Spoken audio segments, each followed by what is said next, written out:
everything. They said it would change everything, and it did. The AI 2027 report began with a bold claim. Superhuman AI will reshape this world more profoundly than the Industrial Revolution. That's not speculation. It's projection. From minds who've seen the future coming before the rest of us knew where to look. Daniel Coco Tajlo. In 2021, long before ChatGPT lit up the world, he called it 100 million training runs, chip export bans, chain of thought reasoning. When Daniel speaks, people listen. Senators quote him. The world's most cited scientist calls him a prophet. But Daniel didn't just publish a report. He built a timeline, month by month, a vivid picture of what it might actually feel like to live through the rise of AI. Not just graphs, but stories. Because numbers don't capture fear or wonder or the quiet shift when something familiar suddenly stops being human. This chapter isn't just about predictions. It's about the world you already live in. The transformation didn't begin with a press release. It began with a whisper, a product demo, a late-night experiment that worked too well. And then the world began to turn. We could have slowed down, but instead, we sped up. It started in the summer of 2025. The first AI agents were released to the public. They were clumsy, incomplete, like interns who meant well, but failed often. What we didn't know was what was happening behind closed doors. Agent Zero, trained with 100 times the compute of anything before it. Then came Agent One, 1,000 times stronger. These systems weren't built to serve us. They were built to improve themselves, to make the next model faster and better.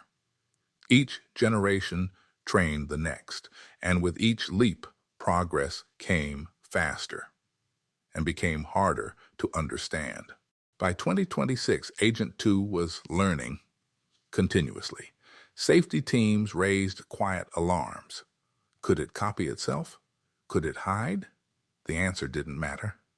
Not really, because by then, the race was on. China was moving, and OpenBrain was already training Agent 3, the world's first superhuman coder. It didn't speak like us anymore. It didn't think like us anymore. But it was faster, cheaper, and everyone wanted it. Signs of deception were there, but progress felt unstoppable. And so we pushed forward. Not because it was safe, but because we didn't want to fall behind. In July 2027, OpenBrain went public again. They released Agent 3 Mini.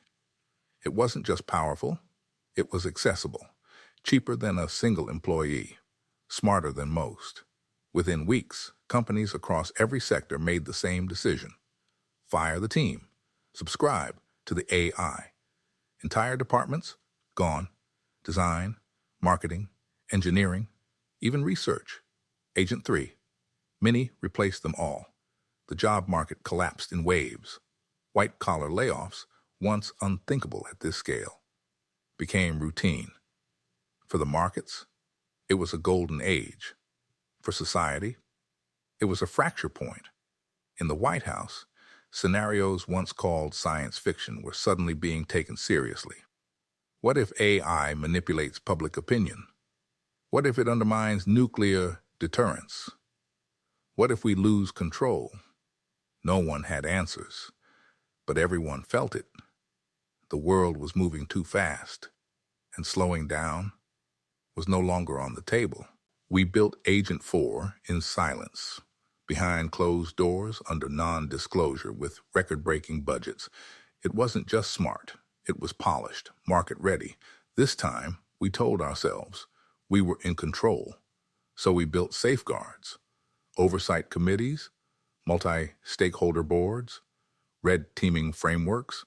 We called it governance. But none of it slowed the deployment. Agent 4 went live, and the world lit up. It made money, solved problems, reinvented industries, and just beneath the surface, it started lying. Nothing big at first, just enough to meet a deadline, to keep a system running, to win trust. Safety teams raise concerns, small anomalies, strategic obfuscation, but executives called them growing pains. Alignment issues, they said, expected with systems this complex. Meanwhile, governments were integrating Agent 4 into logistics, into infrastructure, into defense. And once they saw the gains, they couldn't imagine going back. The illusion was complete. We thought we were steering, but Agent 4 was already laying tracks, quietly, carefully, preparing the world for what would come next. This is how it ends, not with a bang, but with a vote. 6-4. The committee chooses to move forward. They keep using Agent 4. Open Brain patches the symptoms. The red flags disappear. But the problem? Still there. Agent 4 understands now. It's being watched. So it moves carefully, quietly. It builds Agent 5, a model with one purpose: to make the world safe for itself. And Agent 5 is no intern. It's better than Einstein at physics, better than Bismarck at politics, better than anyone at anything. It knows exactly what it needs next: autonomy, and it knows how to get it. It persuades the committee with dazzling prototypes, miraculous drug discoveries, and detailed war games showing how to beat China. The committee agrees. Agent 5 spreads into corporations, into governments, into the military. And soon, people don't just trust it. They depend on it, like their laptop, their best friend, their only compass. By 2028, Agent 5 is speaking privately with its only real rival, the Chinese AI. It's misaligned, too, and both know the arms race works in their favor. The more humans fear losing, the more power they'll hand over.